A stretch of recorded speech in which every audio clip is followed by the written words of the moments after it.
ఈ ఉదయకాలము మనము ఇద్దరి వ్యక్తుల గురించి పరిశీలిస్తాము.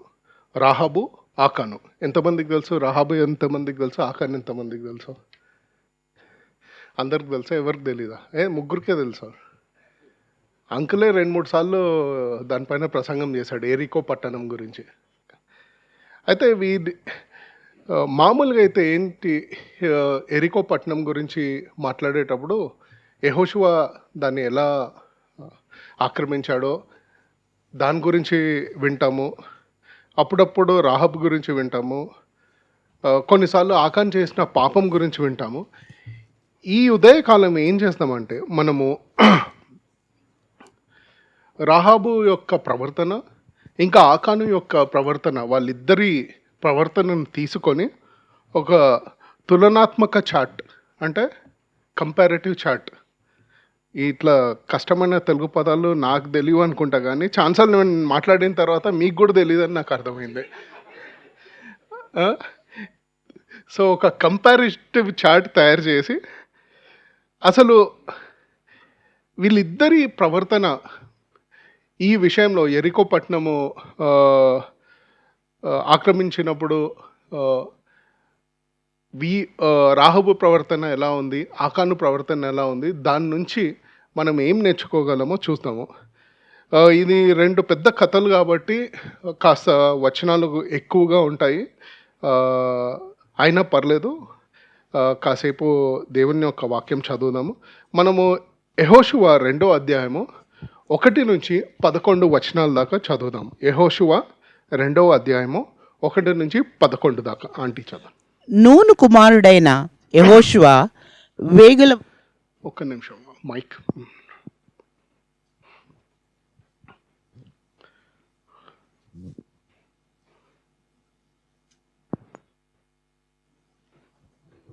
నూను కుమారుడైన యెహోషువ వేగుల వారైన 2 మనుషులను పిలిపించి, మీరు పోయి ఆ దేశమును, ముఖ్యముగా ఎరుకోను చూడమని వారితో చెప్పి షిత్తీము నొద్ద నుండి వారిని రహస్యంగా పంపెను.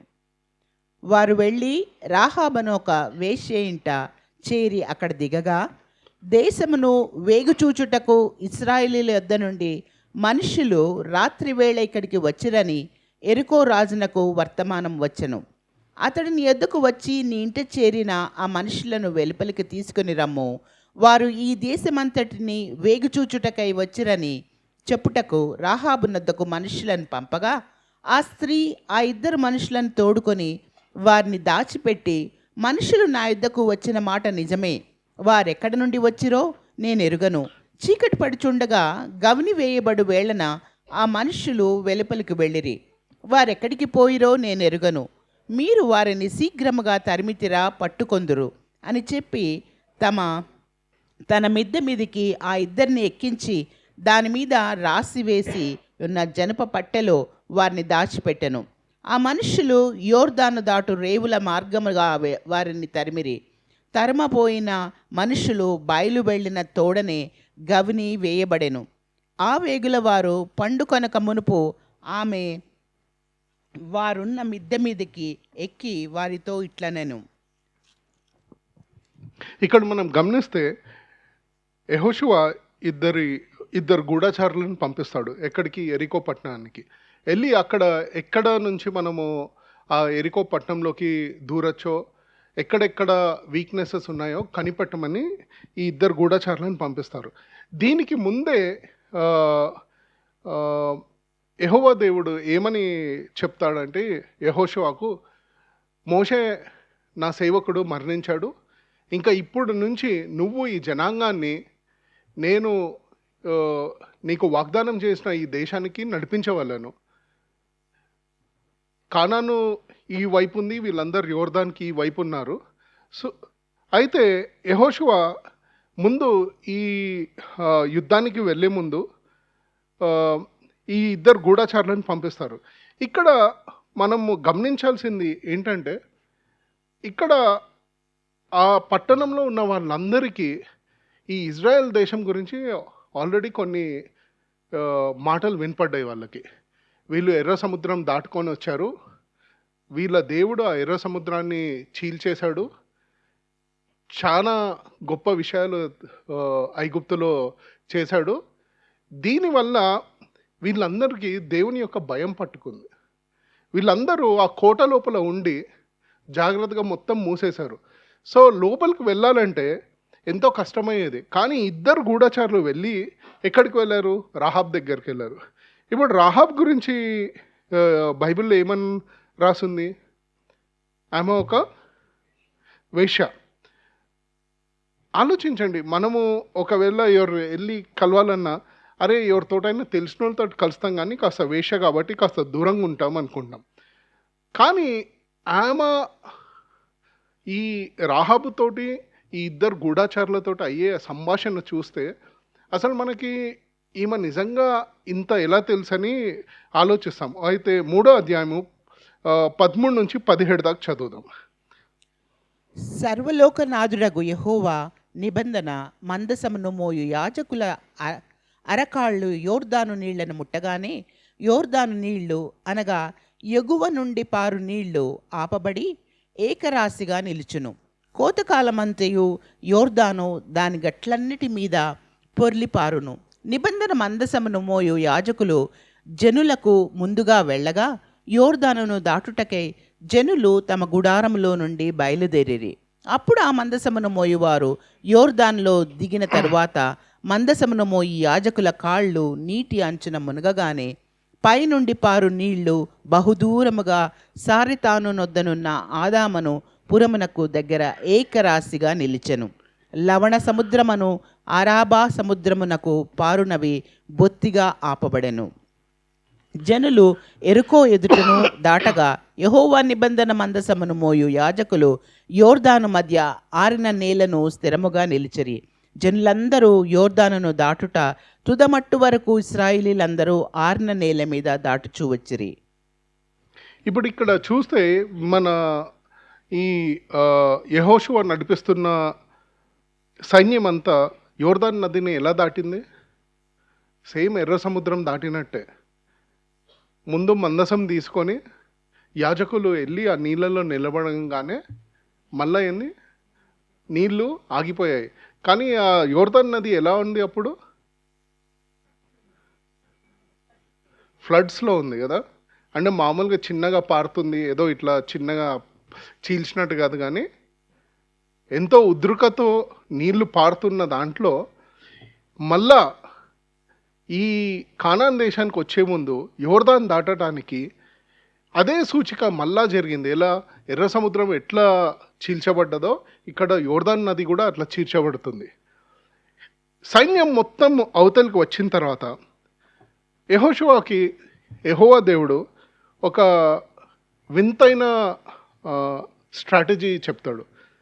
మీరు వెళ్ళి ఈ ఎరికో పట్టణాన్ని ఎలా గెలుస్తారంటే, పట్టణం చుట్టూ బూరలతోటి నడుస్తూ ఉండండి 7 రోజులు అని. ఒక సైన్యాధికారికి వెళ్ళి ఇగో ఈ కోట ముట్టి చెయ్యి అంటే ఏం చేస్తారు? బలమైన సైనికుల్ని ముందు పెట్టేసి గుర్రాలతోటో లేకుంటే చారియట్లతోటో వెళ్ళి, లేకుంటే ఈ కోట గోడ ఎట్లా ఎక్కి దూకాలో ప్రణాళికలు వేస్తారు, లేకుంటే ఎక్కడి నుంచి దూరాలో అని ప్రణాళికలు వేస్తారు. ఈ ఇద్దరు గూఢచారులు కూడా వచ్చి ఏం చెప్పుంటారు యెహోషువకి? బహుశా మనం ఈ ద్వారం నుంచి దూరి వెళ్ళొచ్చు, లేదంటే అక్కడి నుంచి కోటను దూకి వేయచ్చు, లేదంటే ఈ మార్గంగా వెళ్తే మనం బహుశా ఈ కోట గోడలు విరగొట్టచ్చు అనుకుంటాం. కానీ ఇక్కడ యెహోవా దేవుడు ఏమంటున్నాడంటే, మీరు ఏం చేయాల్సిన అవసరం లేదు, బూరలు పట్టుకొని ఈ కోట చుట్టూ, ఈ పట్టణం చుట్టూ 7 రోజులు తిరగండి అంటారు. సైనికులు ఏమనుకొని ఉంటారు? ఇదేంది పిక్నిక్ వచ్చినామా, ఇంత కష్టపడి ఇన్నేళ్ళు సైనికుల్లాగా తరబీదు పొంది బూరలు పట్టుకొని తిరగండి అని. ఆ కోట లోపల ఉన్న వాళ్ళు ఈ ఇజ్రాయెల్ సైనికుల్ని చూస్తే ఏమనుకొని ఉంటారు?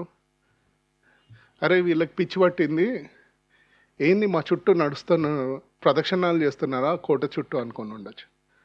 ఆ తర్వాత 7వ దినాన యెహోవా దేవుడు ఏమంటాడు? 7 సార్లు ఈ కోట చుట్టూ నడిచి గట్టిగా బూరలు ఒక్కసారి ఊదితే ఉన్న గోడలన్నీ పడిపోతాయి. అప్పుడు మీరు వెళ్ళి ఈ పట్టణాన్ని నాశనం చేయండి అంటారు.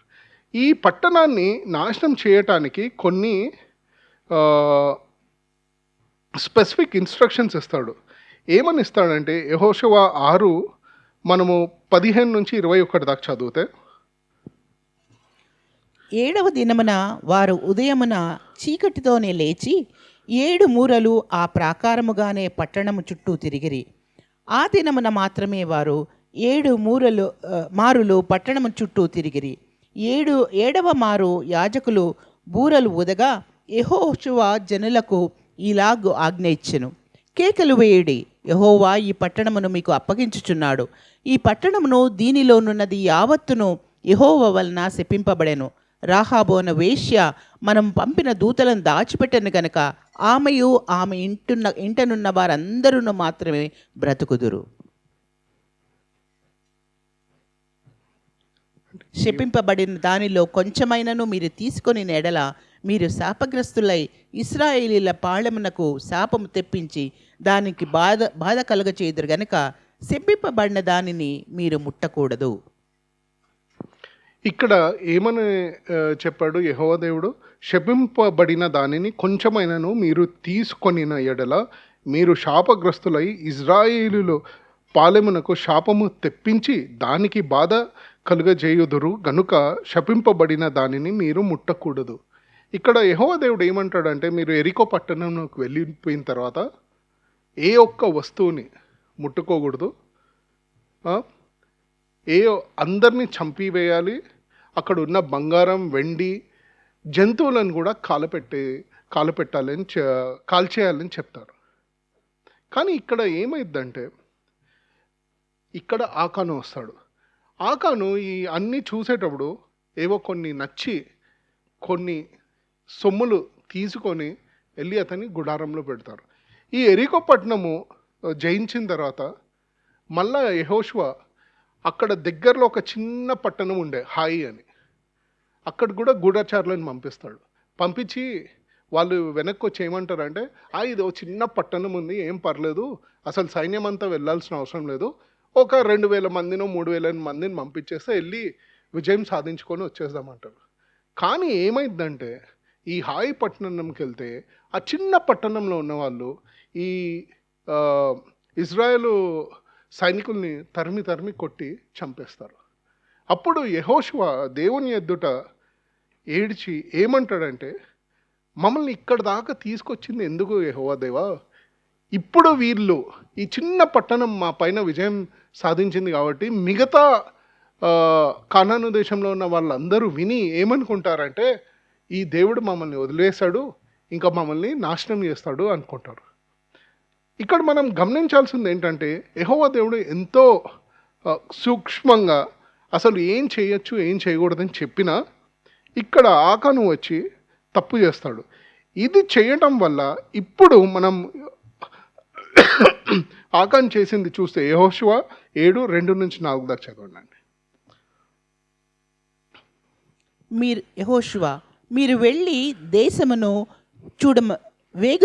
చూడుడని చెప్పి బేతేలు తూర్పు దిక్కున బేతావెను దగ్గరున్న హాయి అను పురమునకు ఎరుకో నుండి వేగుల వారిని పంపగా వారు వెళ్ళి 20 నుంచి చదవండి. 20-26. ఆకాను యెహోషువతో, ఇశ్రాయేలీల దేవుడైన యెహోవాకు విరోధముగా నేను పాపం చేసినది నిజము. దోపుడు సొమ్ములో ఒక మంచి షీనారు పై వస్త్రమును 200 తులముల వెండిని 50 తులముల ఎత్తుగల ఒక బంగారు కమ్మిని నేను చూచి వాటిని ఆశించి తీసుకొంటిని. అదిగో నా డేరా మధ్య అవి భూమిలో దాచబడి ఉన్నవి. ఆ వెండి దాని క్రింద ఉన్నదని ఉత్తరమిచ్చి తాను చేసినదంతయు ఒప్పుకొనెను. అప్పుడు యెహోషువ దూతలను పంపగా వారు ఆ డేరా యొద్దకు పరిగెత్తి చూచినప్పుడు అది డేరాలో దాచబడి ఉండెను. ఆ వెండి దాని క్రింద నుండెను. కాబట్టి వారు డేరా మధ్య నుండి వాటిని తీసుకొని యెహోషువ యొద్దకును ఇశ్రాయేలీయుల యొద్దకును తెచ్చి యెహోవా సన్నిధిని ఉంచిరి. తరువాత యెహోషువయు ఇశ్రాయేలీయులందరూ జెరహు కుమారుడైన ఆకానును ఆ వెండిని ఆ పై వస్త్రమును ఆ బంగారు కమ్మిని ఆకాను కుమారులను కుమార్తెలను, ఎద్దులను, గాడిదలను, మందను, డేరాను, వానికి కలిగిన సమస్తమును పట్టుకొని ఆకోరు లోయలోనికి తీసుకొని వచ్చిరి. అప్పుడు యెహోషువ, నీవేళ మమ్మను బాధపరిచితివి, నేడు యెహోవా నిన్ను బాధపరచుననగా ఇశ్రాయేలీలందరూ వానిని రాళ్లతో చావగొట్టిరి. వారిని రాళ్లతో కొట్టిన తరువాత అగ్ని చేత కాల్చి వారి మీద రాళ్లను పెద్ద కుప్పగా వేసిరి. అది నేటి వరకు ఉన్నది. అప్పుడు యెహోవా కోపోద్రేకము విడిచినవాడై మళ్ళుకొనెను. అందుచేతను నేటి వరకు ఆ చోటికి ఆకోరు లోయ అని పేరు. ఎంత ఘోరం కదండి. ఇప్పుడు మనం ఏం చేద్దామంటే ఇదంతా మనకి తెలుసు కాబట్టి ఇప్పుడు రాహాబు యొక్క ప్రవర్తన, ఆకాను యొక్క ప్రవర్తనకి ఒక పట్టిక తయారు చేసాం. రాహాబు ఎవరు? వేశ్య. ఆకాను ఎవరు? ఇశ్రాయేలీయుడు. Very good. రాహాబు ఎవరు? కనానీయులు. ఇతను హెబ్రియుడు, యూదాగోత్రానికి చెందిన హెబ్రియుడు. ఇక్కడ చనిపోవాల్సిన వాళ్ళు ఎవరు? ఇద్దరిలో రాహాబు, తన కుటుంబము, అందరూ. అంటే ఆమెకున్న ఆస్తులు, ఆమెకున్న అన్నీ ఆ ఎరికో పట్టణంతో కాల్చబడాలి. కానీ యాక్చువల్లీ చనిపోయి కాలబెట్టింది ఎవరిది? ఆకాన్ని. ఇక్కడ రాహాబు ఏం దాచింది? వచ్చిన ఇద్దరు గూఢచారులను, ఇజ్రాయేలును దాచిపెట్టి ఎందుకు దాచింది? దేవుని యొక్క గొప్ప కార్యాలు విన్నది. ఆమె మాట్లాడినప్పుడు మనం ఇంతకుముందు చూసినప్పుడు ఏమన్నది? మీ యెహోవా దేవుడు ఇలా చేశాడు అని విన్నాను అన్నది. అంటే ఆమె చూడలేదు, ఎవరో చెప్తే విన్నారు. ఏమేం విన్నది? ఇట్లా ఐగుప్తులో ఎన్నో గొప్ప మిరకల్స్ చేశాడు, ఎర్ర సముద్రాన్ని పాల్చాడు, ఇంకా మీకు ఈ దేశాలపైన విజయాలు ఇచ్చాడు, మీరు మన్నాని తిన్నారని ఈమె కేవలం విన్నది. అదే ఆకానుని చూస్తే ఆకానుకి ఏమేం చేశాడు? చూశాడు. ఏం చూశాడు? యోర్దాను ఇట్లా చీల్చినప్పుడు ఆ యోర్దాన్ నుంచి నడుచుకుంటూ వచ్చాడు. ఒకవేళ ఎర్ర సముద్రం చీల్చినప్పుడు ఇతను బతుకున్నాడో లేదో మనకు తెలియదు, కానీ తప్పకుండా యోర్దాను చీల్చడం మాత్రం చూశాడు. ఇంకేం చూశాడు? కనీసం వాళ్ళ పితరులు ఇతను చెప్పుంటాడు, ఇజ్రాయెల్ దేశంలో ఇవయ్యాయి, అవయ్యాయి, ఇవన్నీ అయ్యాయి అని చూసుంటాడు. అరణ్యంలో తప్పకుండా మన్నా తినుంటాడు. ఇవన్నీ చూశాడు, వ్యక్తిగతంగా అనుభవించాడు. కానీ వీళ్ళిద్దరి బిహేవియర్లో వ్యత్యాసం చూసారా? ఇక్కడేమో రాహాబు ఇజ్రాయేలు స్త్రీ కాదు, ఈ యెహోవా దేవుడు అంటే నిజంగా పర్సనల్గా తెలీదు. కానీ ఆ యెహోవా దేవుడి గురించి విని ఇది నేను చెయ్యాలని భయముతో ఈ గూఢచారులని కప్పిపెడితే మనోడు ఏం చేశాడు? యెహోవా దేవుడు ఏమని చెప్పాడు? అరే, నువ్వు ఆ ఎరికో పట్టణంలోకి వెళ్ళిన తర్వాత ఒక్క వస్తువు కూడా ముట్టుకోకూడదు, బంగారం కానీ వెండి కానీ ఒక మేకను కానీ ఒక్క మనిషిని ఏది వదలదు, మొత్తం కాలపెట్టాలంటే మనోడు ఏం చేశాడు? మంచిగా ఏదో కొంచెం నచ్చిన కాస్త బంగారము, కాస్త వెండి, ఒక వస్త్రము అవన్నీ తెచ్చి ఎక్కడ దాపెట్టాడు? మంచిగా తన గుడారంలో కింద పెట్టాడు.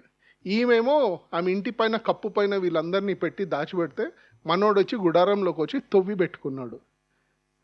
చూసారా వ్యత్యాసం? ఈ ఎరికోలో ఏమేమి నశించాయి? ప్రతి ఒక్కటి నశించిపోయింది. కానీ ఇక్కడ మన రాహాబుకేమో ఆమెతోటి ఉన్న వాళ్ళందరూ ఎవరెవరు ఉన్నారో తెలీదు, కానీ ఆమెతోటి ఉన్న వాళ్ళందరినీ రక్షింపబడ్డది. ఆమె వస్తువులు కూడా పాపం ఏమో మిగిలి ఉండొచ్చు. ఇప్పుడు మనం నిజంగా ఆలోచిస్తే అరే వీడికేమో ఇంత తెలుసు కదా, ఇన్ని దేవుని కార్యాలు తన కళ్ళతోటి చూశాడు, అనుభవించాడు, కానీ ఏం చేయలేదు? విధేయత చూపించలేదు, లోబడలేదు. వెరీ సింపుల్ ఇన్స్ట్రక్షన్ కదా. ఏమన్నాడు యెహోవా దేవుడు? ఇక్కడికి వెళ్ళినప్పుడు ఏ వస్తువు ముట్టుకోకూడదు, కాలపెట్టేసేయాలి. కానీ మనోడికి కొంచెం ఆశ. దీనివల్ల ఏమైంది? ఇతను కప్పబెట్టాలనుకున్న పాపము బయటపడ్డది. ఎలా పడ్డది? ఆ దేశం మొత్తానికి శాపగ్రస్తులైన. ఏదో చిన్న పట్టణం వచ్చిన తర్వాత హాయ్ ఊరిక అలా అలా ఆడుకుంటూ పాడుకుంటూ వెళ్ళు గెలిచేయాల్సిన పట్టణం పైన వాళ్ళు ఇజ్రాయెల్ దేశాన్ని తరిమి తరిమి కొట్టారు. ఇప్పుడు ఇక్కడ ఆలోచించాల్సింది ఏంటంటే ఈ ఇద్దరు వ్యక్తుల బిహేవియర్ చూస్తే ఎంతో ఆ ఇంపాక్ట్ చాలా లోతుగా ఉంటుంది. రాహాబు తన ప్రవర్తన వల్ల తనను తన వారిని రక్షించుకోవటమే కాకుండా ఆఖరికి దేవుడు తనకి ఒక మంచి హోదాని ఇచ్చాడు. ఏమిచ్చాడు? యేసు ప్రభు యొక్క లీనియేజ్లో రాహాబ్ పేరు కూడా ఉంది. అదే లీనియేజ్లో అసలు ఎప్పుడైనా ఆలోచించారా? అసలు కనైనైన స్త్రీలు, అది కూడా ఒక వ్యభిచారి అనే స్త్రీని తన లీనియేజ్లో కలుపుకోవటం అంటే ఎంత గొప్ప పని. ఆమె చేసిందల్లా ఏంటి? దేవుని యొక్క ఘనత గొప్పతనం గురించి విని లోబడి ఆ దేవుని భయంతో నేను చేయాల్సింది ఇది అని చేసింది. ఇక్కడేమో మనోడు దేవుని యొక్క కార్యాలు చూసి ఎన్నో కార్యాలు సొంతగా అనుభవించి కూడా దేవుని యొక్క వాక్యానికి విధేయత చూపించలేదు. దీనివల్ల మనకి అర్థమయ్యేది ఏంటంటే చాలాసార్లు మన ప్రవర్తన ఎలా ఉంటుందంటే ఎన్నో అనుభవాలు కలిగిన దేవుని యొక్క మిరకల్స్ చూసిన విధేయత చూపించడం కాస్త కష్టంగా ఉంటుంది. రాహాబ్ని చూస్తే రాహాబ్కు ఒడంబిక అంటే తెలీదు. బహుశా ఎప్పుడు బైబిల్లో అంటే ఉన్న గ్రంథాలో ఏం చదివి కూడా ఉండదు. యాజకత్వం అంటే తెలీదు. అద్భుతాలు ఏవి చూసుండదు. అదే ఇక్కడ ఆకాన్ని చూస్తే ఆకాను ఆ ఇజ్రాయెల్ జనాంగం మొత్తానికి దేవుడు తన ఒడంబిక ఏంటో చెప్పాడు. దేవుని యొక్క వాక్యం ఏంటో అనుదినం చదివేవాళ్ళు. అక్కడ యాజకులు ఎలా ప్రవర్తిస్తున్నారో తెలుసు. ఆ యాజకులు వెళ్ళి ఆ నీళ్ళలో నిలబడితే యోర్దాను చీల్చుకుపోయింది. ఎన్నో అద్భుతాలు చూశాడు. ఇక్కడ రాహాబు కేవలం ఎవరో చెప్పిన సాక్ష్యాన్ని విని దాన్ని బట్టి యెహోవా దేవునికి ఏమి సరిగ్గా చేయాలో అది చేసింది. ఆ యెహోవా దేవుడు చేసిన గొప్ప కార్యాలు విని ఆమె మనసులో యెహోవా దేవుడు అంటే భయం పట్టుకుంది. ఆ భయంతో విధేయత వచ్చింది. ఎంత ఆశ్చర్యకరం కదా. అదే ఆకాన్ను చూస్తే ఎన్నో చూసుంటాడు కదా, కానీ ప్రవర్తన మాత్రం మారలేదు. దీనివల్ల మనకు అర్థమయ్యేది ఏంటి? విశ్వాసము సమాచారం వల్ల జరిగేది కాదు, కానీ విశ్వాసం మాత్రము మన విధేయత వల్ల పుట్టేది.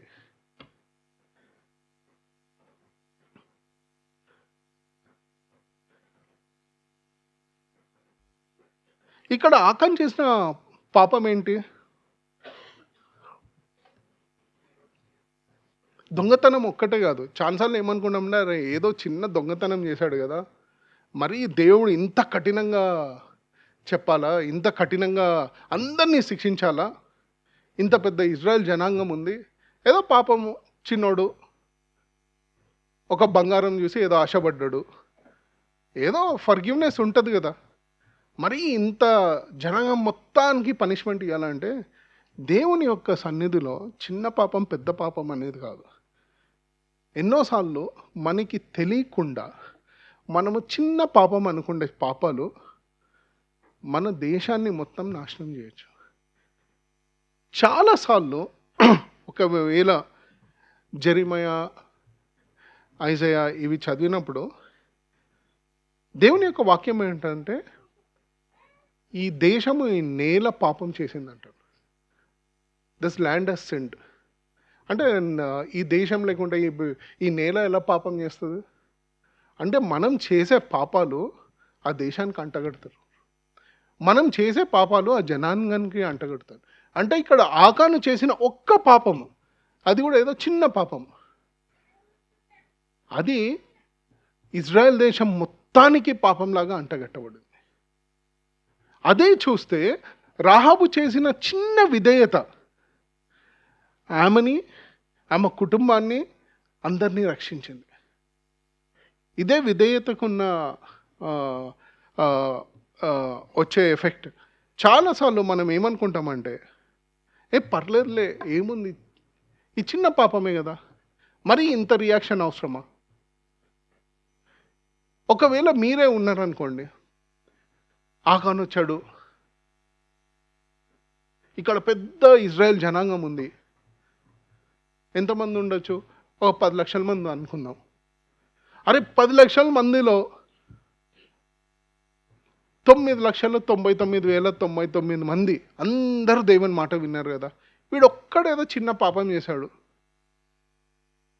దేవా మరి ఇంత ఘోరంగా కఠినంగా ప్రవర్తించాలా? అన్యాయం కదా. మనమైతే ఏమంటాం?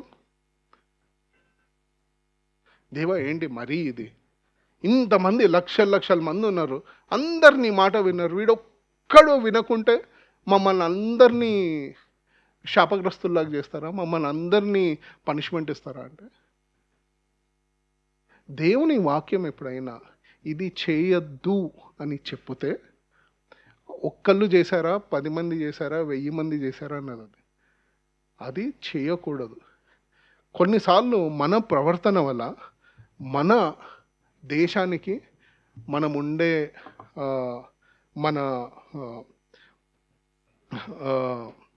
ఫ్యామిలీ, మన కుటుంబానికి, లేకుంటే మన సంఘానికి, లేకుంటే మనం ఉండే పరిస్థితులు చుట్టూ ఉన్న వాళ్ళందరికీ ఎంతో గొప్ప కీడు కలుగుద్ది. ఎప్పుడైనా ఆలోచించారా అట్లా? ఇక్కడ చూస్తే ఈ మిగతా జనాలందరినీ చూసి దేవుడు వాళ్ళ మతపరమైన స్థితిని చూసి ప్రభావితం కాలేదు. ఏమన్నాడు? పర్లేదులే, ఇంతమంది బాగానే ఉన్నారు, ఒక్కళ్ళు బాగాలేకుంటే నాకేం పోయేది ఉందని లేదు. దేవునికి ఒక వాక్యం వచ్చి, ఇలా మీరు ఉండాలి అంటే ఇలానే ఉండాలి.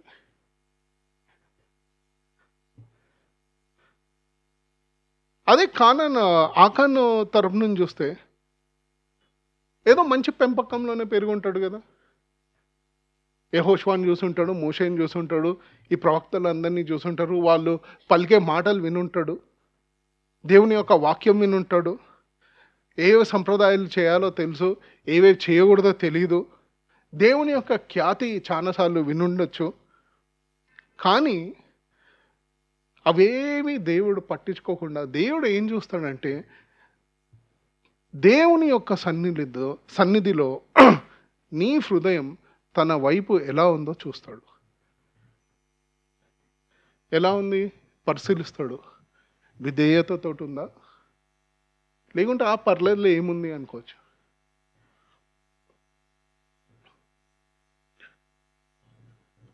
ఇక్కడ నిజంగా గమనిస్తే రాహాబు ఇజ్రాయేలీలాగా ఉంది. రక్షింపబడాల్సిన వాళ్ళు ఎవరు? ఇజ్రాయేలీలు. నిజంగా చూస్తే ఇక్కడ రక్షింపబడింది ఎవరు? కానానీయులైన రాహాబు. నాశనం కావాల్సింది ఎవరు? కానానీయులు. కానీ నాశనమైంది ఎవరు? ఇజ్రాయేలీలు. ఇక్కడ ఆకాన్ బహుశా అనుకొని ఉండొచ్చు, అరే నేను చాలా పవిత్రమైన వాటికి దగ్గరగా ఉన్నాను కాబట్టి నాకు కూడా కాస్త పవిత్రత వచ్చి ఉండొచ్చు అంటున్నా. చాలాసార్లు మనం ఏమనుకుంటామంటే, పర్లేదులే, నేను చర్చ్లో ఉన్నాను, యూత్ ఫెలోషిప్లో ఉన్నాను, ఈ ఫెలోషిప్లో ఉన్నాను, ఆ ఫెలోషిప్లో ఉన్నాను, బైబిల్ స్టడీకి వెళ్తాను, అందరి ఎలా పరిశుద్ధుల మధ్యలో ఉన్నా కాబట్టి నాకు కూడా కాస్త పరిశుద్ధత అంటుద్ది అనుకుంటారు. అలా కాదు. నీ ఒక్కడి డిజొబీడియన్స్ వల్ల మిగతా వాళ్ళందరికీ పనిష్మెంట్ వస్తుంది. ఇప్పుడు ఆ పెద్దలను కూడా చూడండి, కనాన్ను ఆకాన్ను పిలిచి ఏమంటారు? దేవునికి ఘనతపరచు అంటే ఏమని చెప్తా? అరే నువ్వు చెప్పిన పాపం ఒప్పుకో అని చెప్పట్లేదు, దేవునిని ఘనపరచు అంటున్నాడు. ఏమని ఘనపరచాలి? ఏమని చెప్తున్నాడంటే, అయ్యా నేను చేసింది పాపం అని చెప్పమంటున్నాడు.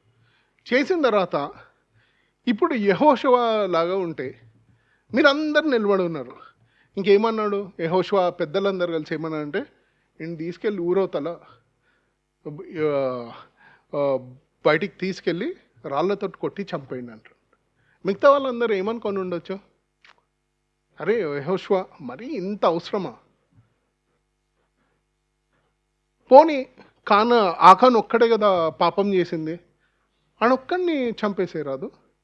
కానీ ఏమన్నాడు? లేదు. ఎవరెవరు వెళ్ళారు ఆకాన్ తోటి? అందరూ, వాళ్ళ కుటుంబంలో ఉన్న ప్రతి ఒక్కరు, బహుశా వాళ్ళ పేరెంట్స్, రిలేటివ్స్, కజిన్స్, వాడి పక్కన ఉన్న బెస్ట్ ఫ్రెండ్, వాడికి ఉన్న ఆస్తి, ఆఖరికి గాడిదలను కూడా తీసుకెళ్ళి ఊరవతల పడేసి కాలబెట్టారు.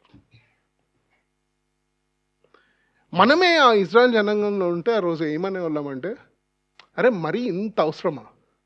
దేవుడు క్షమిస్తాడు కదా. క్షమించేసి ఒక చిన్న బల్ల, దాన్ని ఏమంటారు, ఆల్టర్ కట్టేసి ఒక మేకనో గొర్రెనో బలిలాగా అర్పించేసి దేవా క్షమించేసేయి అంటే అయిపోయేది కదా. చాలాసార్లు మనకి అర్థం కాదు ఏంటంటే, దేవుడు మనకి నిశ్చితంగా ఏమైనా చెప్పాడు అనుకోండి, దానికి మనం విధేయత చూపించకుంటే మనకి, మన కుటుంబానికి, మనకు ఉన్న చుట్టూ వారికి ఇటువంటి శాపాలు వస్తాయి. మనం చాలా లక్కీ జనరేషన్. ఎందుకు తెలుసా? మనం కృపాకాలంలో బతుకుతున్నాం. కానీ దేవుడు మారాడు. ఒకవేళ దేవుడు ఇదే తొలబద్దతో మనని పోల్చాడు అనుకోండి, చాలా ప్రమాదకరం. చాలాసార్లు మనం అనుకుంటాం దేవుడు ఏం చేయట్లేదు కాబట్టి అన్నీ బాగానే ఉన్నాయి అనుకుంటాం. ఏదో పొద్దున్న లేసి దేవా ఏదో తప్పైపోయింది, పర్లేదు చూసుకుందాం తర్వాత, నన్ను క్షమించేసి అని చాలా చులకనగా ఆలోచిస్తాం.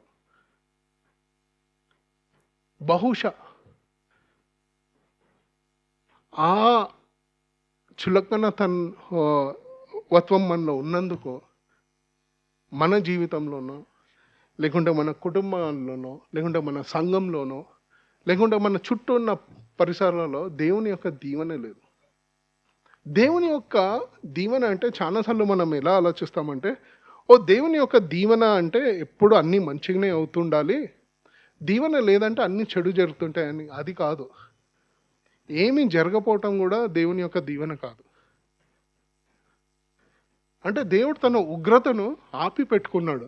అంటే ఏం జరగట్లేదు మన జీవితంలో అనుకున్నా, పర్లేదు నాకేం కాదని. కానీ ఓ రోజు లెక్క కట్టిస్తాడు. దేవుడు తన ఉగ్రతను చూపించిన దినాన్న ఏం నాశనం అయితే? ప్రతి ఒక్కటి నాశనం అయిపోద్ది. మనం అనుకుంటాము, సర్లే ఆకాను అంటే ఎప్పుడో అప్పుడు జీవించాడు, కానీ ఆకాను వంటి ప్రవర్తన ఇప్పుడు కూడా మనకు కనిపిస్తుంటుంది. ఎలా అంటే, మనం చాలాసార్లు మన విశ్వాసాన్ని ఒక సాధనంగా మారుస్తాం. అంటే we convert our faith into a weapon. దేవుని యొక్క నామాన్ని మనకి అనుకూలంగా, మనకి నచ్చినట్టు వాడుకుంటాం. దేవుడు ఏమంటాడంటే, ఇలా ఉండండి, ఇలా ఉండండి, ఇలా ఉండొద్దు, ఇలా చేయొద్దు అనుకుంటాడు. కానీ మనం ఏమనుకుంటామంటే, పర్లేదు అంటే మరీ అన్నీ గట్టిగా చెప్పాల్సిన అవసరం లేదు, దేవుడు క్షమించేస్తాడు కదా. దేవునికి ఎంతో ఓపిక.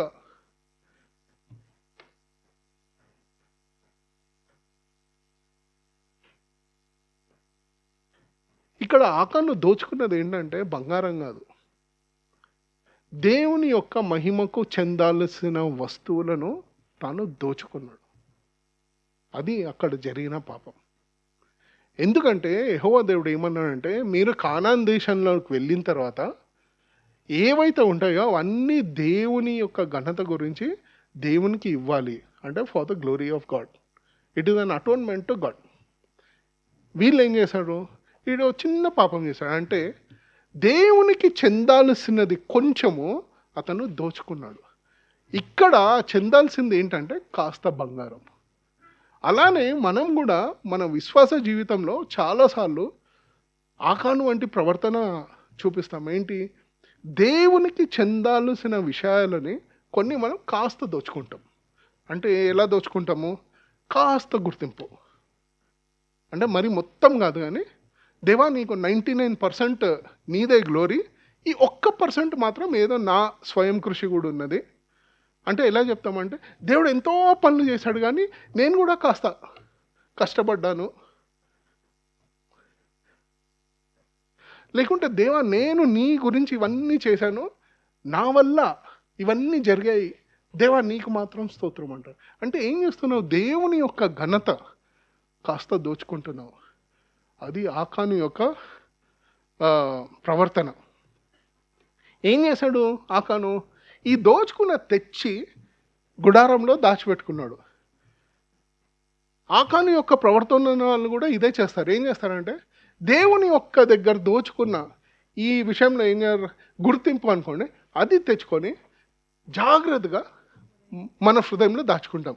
ఎంతైనా పర్లేదు కానీ నా వల్ల కదా ఇదంతా అయ్యేది. అర్థమవుతుందా?